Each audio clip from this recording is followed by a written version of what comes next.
안녕하세요. 이성도 목사입니다. 지난 시간에는 웨스트민스터 소요리 문답 제12문에서 하나님의 작정의 실행 중 하나인 섭리 중 사람에 대한 특별한 작정이 있다는 것과 그 내용이 무엇인지를 살펴보았습니다.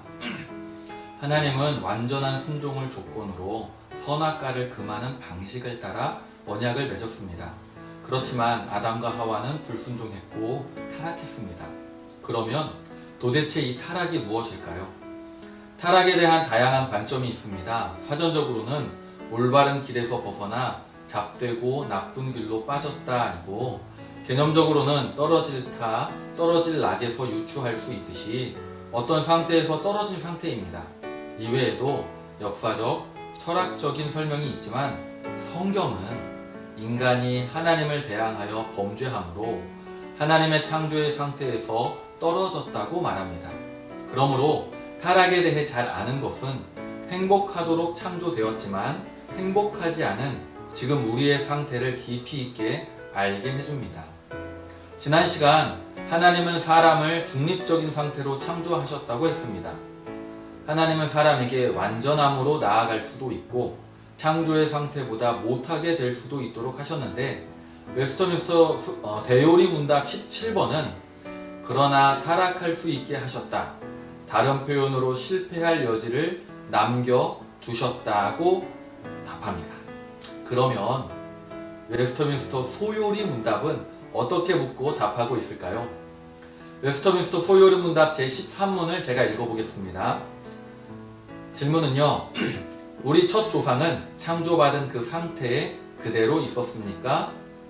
답은 그들 자신의 자유로운 의지대로 있던 우리 첫 조상은 하나님을 대항하여 범죄함으로 창조받은 그 상태에서 타락하였습니다.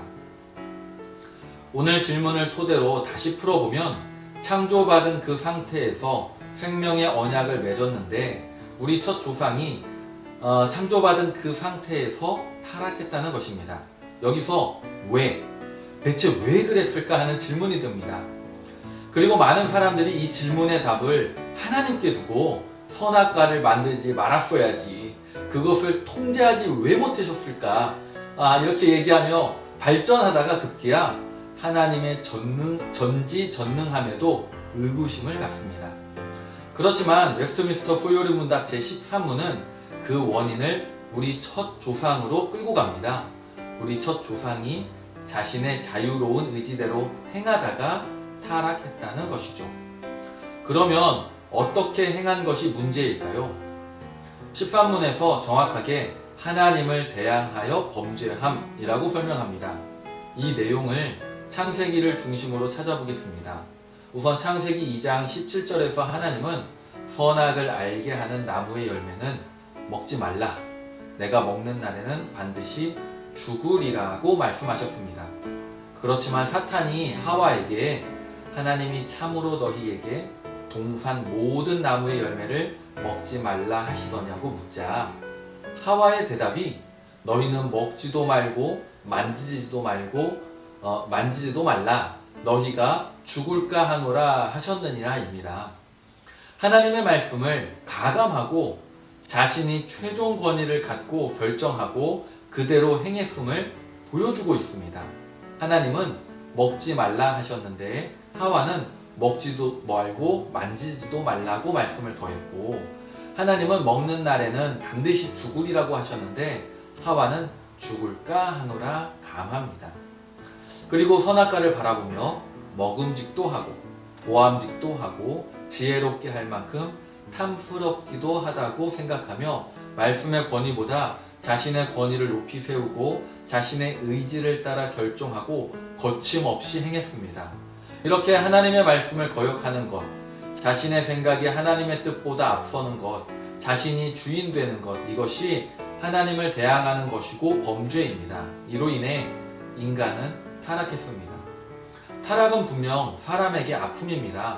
그렇지만 타락도 섭리에 포함되어 있다는 것은 하나님이 얼마나 우리를 존귀하게 여기셨는지를 보여주는 또 다른 측면에서의 증거입니다. 우리는 자신의 자유로운 의지대로 선택하고 행할 수 있을 만큼 하나님의 인격적인 대우를 받은 존재라는 것이죠. 물론 그래서 더 죄송스럽습니다. 그렇지만 이 부분을 껴안고 하나님께 파고들 때 지금 우리에게 주어진 현실에서 행복한 삶을 살게 될 것입니다. 다음 시간에는 죄를 살펴보겠습니다. 그럼 다음 시간 제14문으로 뵙겠습니다.